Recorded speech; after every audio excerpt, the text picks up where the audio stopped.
Hank was hating? Yeah. I thought just the little boy was hating. No, baby, the mama was. He got that hating from his mama. Oh yeah. Okay. A lot like that. Yeah, the child got that hating from his mama.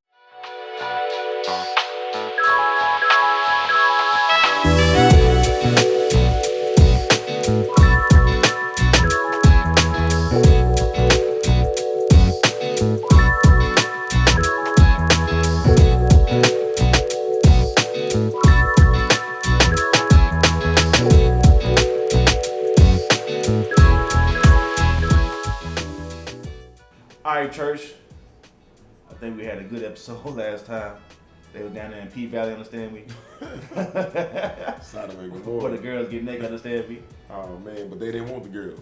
Nah, they want the boys. They want the boys with the toys, understand me, Pastor? Oh man. I'm glad we got a different topic tonight. We can come on up out of that. Hey, well, you know, I am the presidential intellectual masculine proceed.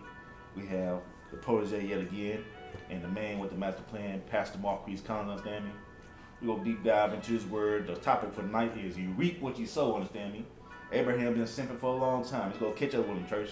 We go deep dive on it, understand me? Right now we're talking about you reap what you sow, church. Get out what you put in, understand me? So reap what you sow. How is that in correlation with our lesson tonight? How? Well, we're gonna have to go back. We had a discussion before the discussion. That's why this protege looking like she frustrated with both me and Mr. Norris over there. Oh, my bad. Bless her heart. Stage name. Presidential. Well, yeah, we'll let her get out my chest in a minute. Yes, please. Well, congregation, these two gentlemen always seem to feel entitled to lead the way on this platform. And I gave you the ball. One foot cut back down by 5 6 no. And on tonight, toss it back. On tonight, congregation, I want you guys to know that they both failed epically, and they want to try to ridicule me as the woman on the couch, and that's fine. I'll accept that. What is going on? No, I'm not accepting this. What is going on, Karen? Congregation, I was right and they were wrong. Stranger danger. They were wrong, and we're really surprised about this outcome. But yes, she gonna reap what she sowed tonight. Well, that's fine. Okay, that's absolutely fine. Let's get to the word. Get us a clock, so we don't run over. Genesis 21, right? Come on, Pastor. Verse 1. Talk to him, Pastor. Now the Lord was gracious to Sarah, as he had said, and the Lord did for Sarah what he had promised. Sarah became pregnant and bore a son to Abraham in his old age, at the very time God had promised him. Abraham gave the name Isaac to the son Sarah bore him. When his son Isaac was 8 days old, Abraham circumcised him as God commanded him. Abraham was 100 years old when his son Isaac was born to him. Sarah said, God has brought me laughter, and everyone who hears about this will laugh with me. And she added, who would have said to Abraham that Sarah would nurse children? Yet I have borne him a son in his old age. So, when we see God is gracious, even when it doesn't have to be. Even when we show out, don't make the right decisions, God is still gracious. I'm glad he's gracious, but then it says the Lord did for Sarah what he had promised. So not only is he gracious, but whatever God says he will do, he's going to do it. Understand me, church? He keeps his promise. So what do you have to say about that on tonight? Sarah was showing out. She was out of line. I'm going to tell you something. Was she acting like That's you? it. No. Don't do that, Pastor. All right. Sarah was out of line in a lot of different aspects, because we had touched bases on how Sarah had literally got caught laughing at God's word.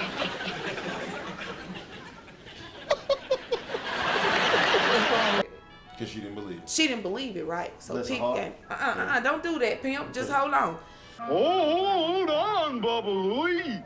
So Peep game, right? Bless her heart. Could you, a woman, I'm gonna put this on me, okay? I'm a woman, my husband and me, we've been doing our thing, and I laughed at the fact that someone had promised me that they were going to give me something that I thought was unbelievable, right? I laughed at it.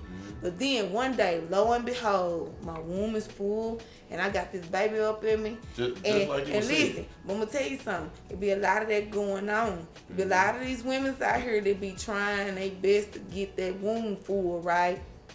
They be trying their best to get that wound full. Now you gotta remember, this lady laughed at first, Because Pastor. they're running out of time. They feel like they're running But out the of time. thing is, she laughed at 1st. Now this is where the Jezebel experience come in, because Sarah had made an epic mistake prior to this.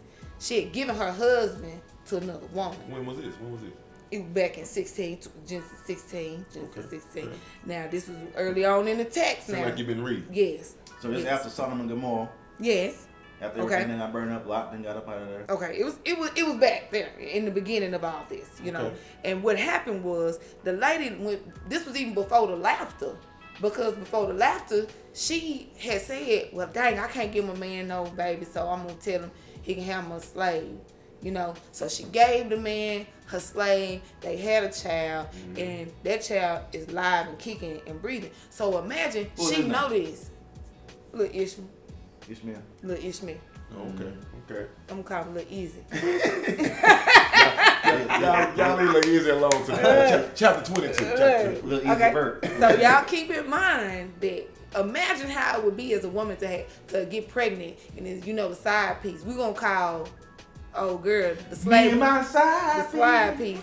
Her name was Hagar, but we're gonna call her the side piece, right? Okay. And imagine the side piece had the baby first, right? And now Sarah come after she done laughed at what God said, and then And she he come, still did. and he still did. Now she swole. So whenever she look back at that slave baby, is she looking at that baby in like genuine, like this my game? I told my husband to sleep with this slave to make this baby, or is she looking at it like, look at that, I got me one now. I like the way you tied that in. Okay. That's a good question. That's a good You question. mean got a Why what? she You mean got laughed at a what? Who got who? Because the side piece had the baby first. me. But that was after Sarah had Sarah given her husband permission to go do that because she couldn't Yes. bear a child. But then now here she is. She laughed at what God said he was gonna do for her. But then when he came through, now she's sitting back gloating. Remember, because she in the text, if the passage what is you're read. asking is she laughing now with God or on the matter of? I follow what you're saying. Like, are you? Or you does laughing? she have a Are you- jealous spirit? Yeah. Is it her jealous I spirit see that's that. I see laughing, that. or is it that? Cause she like I'm laughing and I'm gonna have everybody laughing with me. Mm-hmm. Okay. Talking big. Talking. Yeah, big. you capping real hard, but you didn't want But to you tell didn't even me. believe it when it. Yeah, you when didn't it want was to believe told what it from the said was gonna beginning. happen. Okay. So much okay. so to where you gave your baby, your man a baby Talking by that cash another money, woman. understand me? You know what I'm saying? You didn't have faith in what God said, so you went out there and made a mistake, and we gonna watch see what happens. Okay. So, Watch see what happens. I like you taking us back and bringing us back. Okay, yeah. I appreciate that. Yeah. Okay, so Sarah became pregnant and bore this son Abraham in his old age. At that very time God had promised him, Abraham gave the name Isaac to the son Sarah bore. So that's leading us up to this. And so Abraham circumcised him on the 8th day. Sarah said, God has brought me laughter, and everyone here is going to laugh with me. And she added, who would have said Abraham that Sarah would nurse children, yet I born a son at my old age. The child grew up and was weaned. And on the day Isaac was weaned, Abraham held a great feast, but Sarah saw that the son whom Hagar, right now, That's a side chick, church. If we ain't touched on that. the Hagar. side chick, That's right? her name, Hagar. Hagar, she came in, the Hagar the Egyptian, bagger, understand me? had born to Abraham, was mocking. And she Hagar with the said, swagger. Abraham, get rid of the slave woman and her son, for that woman's son will never share an inheritance with my son Isaac. So was that the jealous spirit? You'd have thought she'd have been a little more compassionate. Yeah, 'cause you the she one told him to She do did it. tell Abraham to go do You it. the one told him to do it. So what do y'all think? Should Abraham have a pass here? Can a brother get a pass? No, church. He messed up when he already stepped up. See, this you understand, church. We talking to my fellas right here. You can't please her. Abraham Abraham been simping for a long time, church.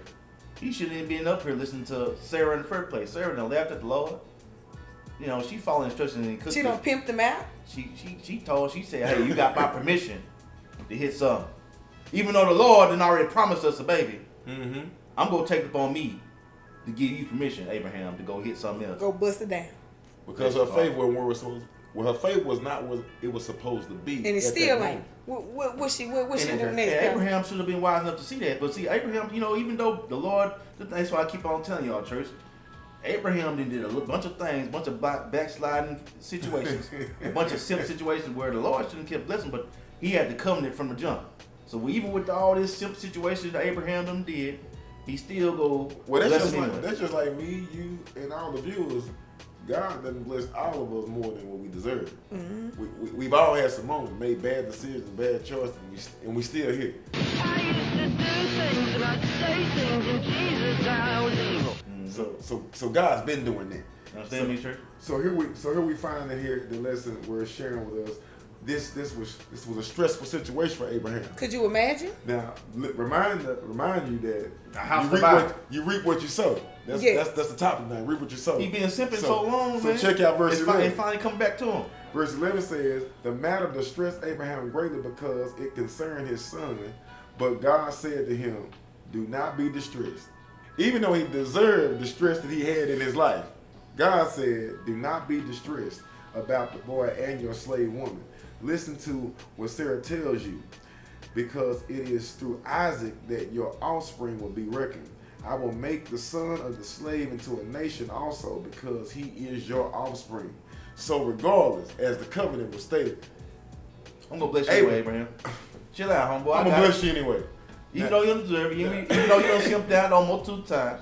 Now, who's watching this show that can just be thankful to God because of that? God just said, I'm just gonna bless you anyway. Even though you didn't listen to me, you didn't marry when I said marry, you didn't leave when I said leave, you didn't stop doing what I told you to stop doing, when I told you to do it, and God still blessing you. Man, we ought to be so thankful. Everybody ought to be so thankful. God go bless your simp behind even when you're in the process of simping. Understand me? So that's just how good God is. That's just how, you ain't God good? Understand me? All the time, Pastor. Church say amen. Okay? Amen. Amen. But God said to him, don't even worry. Listen, do what your wife said do. I will make that son that's a slave, born to a slave, a nation also, because he is your offspring. So in verse 14, early the next morning, Abraham took some food and a skin of water and gave them to Hagar. And then he set them on her shoulders and then sent her on her way with that boy. Now that's some tough stuff right there. Gotta go out to the desert. It's kind of the same way how, maybe that was a faith moment for Hagar too. I'm pretty sure she had her own relationship with the Lord and Ishmael. Mm-hmm. They both had to walk on faith a little bit because, they had to understand that Abraham getting his directions from the Lord. So they had to step out on faith too. Very similar to how Abraham did when he had to leave his family. Back when he had down Pipe, understand me? When Pipe broke it down real nice and creamy, understand me? Who makes the freshest, creamiest dip? With that freshest, creamiest dip, Hagar had already been hateful though. She already. Hagar was hating? Yeah. I thought just the little boy was hating. No, baby, the mama was hating. He got that hating from his mama. Oh yeah. Okay. A lot like that. Yeah, the child got that hating from his mama, cause his what mama. do? She was very upset. She despised despised That's why I said Sarah. earlier said that she was mocking Sarah. So she despised Sarah. Too? She didn't like Sarah, but the good Lord shined a little light on her and told her, "Hey, chill out now. So you mean you gonna be all right? You mean tell me that God just specializes in just loving folk that are hard to love? Yeah. Loving the unlovable, right? That's what God does. He specializes. I'm glad God does it because I hadn't always been like I am right now. I'm not even all that I need to be right now, but God still loves me. I think that's everybody's testimony on this panel, and that's why we're able to have this show and bring it to you all. As a matter of fact, remember to like and subscribe and share. Always remember to do that because we're trying to reach the people that feel like they can't get to God or they've done too much wrong. They can't be blessed by God. But as you can see, Abraham has been at fault. You can see that Sarah has made some compromised decision in her life, and still, even at an old age where it looked like she couldn't have, she still was blessed and bore a child, even as she was promised, but laughed about it when she was promised and still has the child. So God blesses all kinds of people. No matter what you've done, it's not too late. It's not too late. So let's look at this a little closer. So it ain't about where you've been, it's about where you're going. It's about where you're going, Doc. So anyway, they left, and this was a tough way of going out, but Bible says in verse 16, then she went off and sat down about a bow shot away, for she thought, I cannot watch the boy die. So they was out here in the desert. She was concerned and she was worried, and the Bible says, and as she sat there, she began to sob. So she's crying now. Verse 17, God heard the boy crying. Now, I wonder is this a matter? The Bible says that Hagar was crying, and the Lord hadn't said nothing.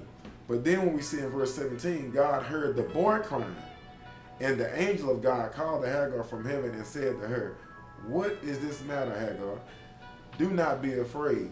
God has heard the boy crying as he lies there. Lift the boy up and take him by the hand, for I will make him into a great nation." Did she not believe that God was going to do what he said he was going to do? What's going on here, Protege? Help us out. She got blessed. She came into the situation as a slave. She messed around. You know, I hate to interject slavery days, but from what I can recollect, the stuff they wrote in the books and showed it to us, I don't know nobody who actually lived. But in slavery days, she would have been like a house lady. I ain't gonna call her a house N-word because you know it's not appropriate for this platform. But it's she would have been, she would have been like the house lady. You know what I'm saying? She got special treatment. She got tote the note car. You know what I'm saying? She doing good. She lived in the house, her and her baby in the house, and the master wife know that this lady done bore this man child, right?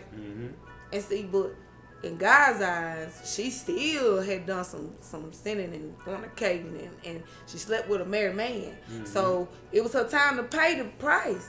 Now the Lord wasn't gonna let the child suffer, because they do say fools and children, the good Lord take care of them, right? Okay, so I feel like the good Lord knew that the baby crying, he didn't care nothing about her, you know. I mean, he did, but not so much, you know, because she had been doing her thing. And then you got to pay the price. You reap what you sow.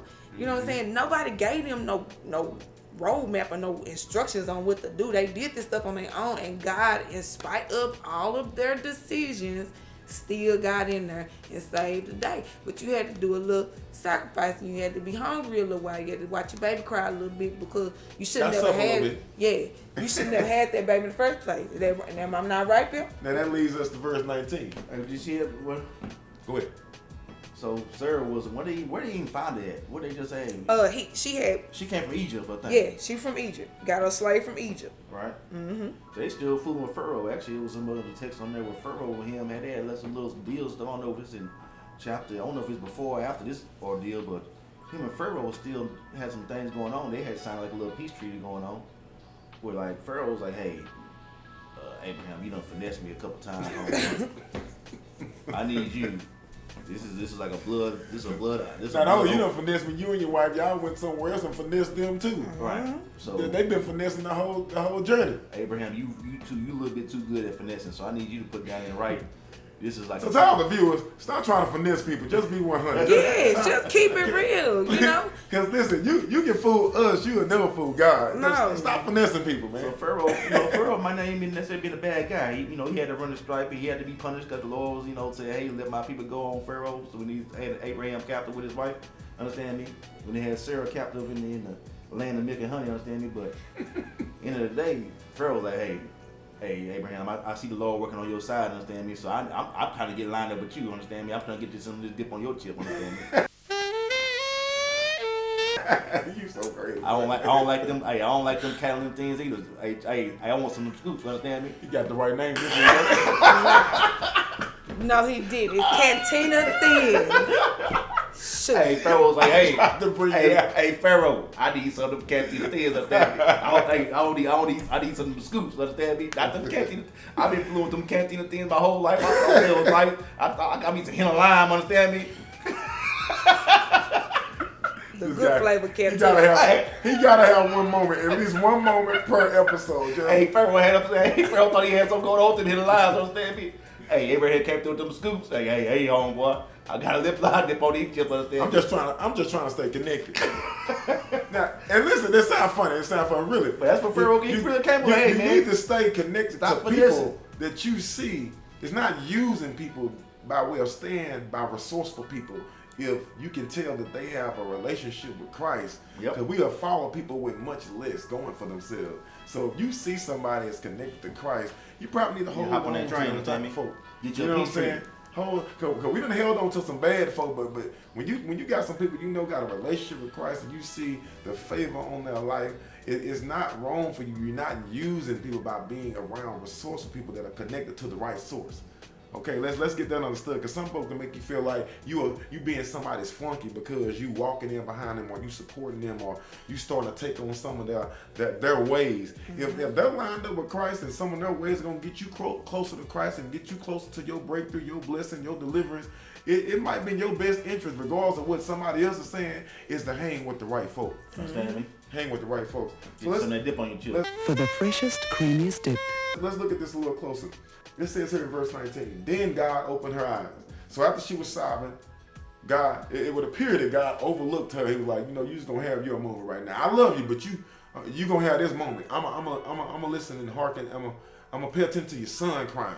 So he listened to the son crying. By the time the son was crying, he got God's attention. So in verse 19 it says, then God opened her eyes, and she saw a well of water. She went and filled the skin with water and gave the boy a drink. All right?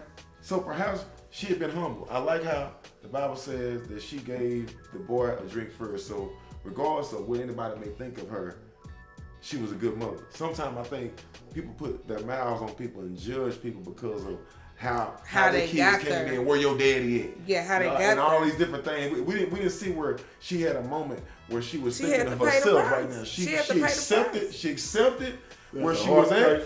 She accepted where she was at. She ate that humble pie. You think she was forced into that though? You think they just came, hey, I want that one right there? That's pretty much how slavery works. She was purchased as a slave. But she still had a choice. In spite of her, in her situation, she could have, you know what I'm saying, kept them legs closed. Say, hey, man. Yes, and that's what I was referring get to a none while of this, ago. okay? Like, you got a choice. Like, nobody gave We them. always have. Yes, nobody told them to do that. Nowhere in the Bible does it say that God told them, you go God ain't sleep gave with us her nothing else. husband. He giving us a choice. He ain't tell Abraham and them go simping and lying to Pharaoh. He ain't told them to do nothing. As a matter of fact, he made sure the angel checked Sarah when she laughed at him. Like, that was from God. That was God saying, hold up now, little sis. You don't believe? You laughing. You don't believe? I'm going to show you. Just hold on. I'm going to show you something. But in all of that, we still see favor. In all of that. I wouldn't have gave her tail Even in the nothing. midst of us reaping what we sow, there's still favor. I wouldn't have gave her behind nothing. You would have gave who nothing? Sarah, Oh, I yeah. would have gave her nothing. That's why it's I'd have gave another one to have. Sarah was To just all the viewers that are watching, that's why there's only one God. Thank God for Jesus. Because if it was left up to us, boy, we wouldn't make it. Nothing. We Sarah wouldn't just make reaped it. the benefits because of who her husband is. Yeah. And because who her husband line up with. Stay connected. Understand? Don't you let nobody tell you your husband ain't no good. Keep your husband. If God ain't told you that, you keep your husband. Don't you let nobody make you leave your husband because see, Sarah stayed. If the good Lord come down and smack you on the back of your scalp, you run and don't you look back. Choices. Verse 19, I'll read it again and get us back to verse 20. Then God opened her eyes. She saw the water. She gave her son something to drink. So she made sure she cared for him as she should. Verse 20, God was with the boy as he grew up. Listen, if this boy don't have nobody else, if he got God, he got enough. God was with the boy as he grew up. He lived in the desert and became an archer.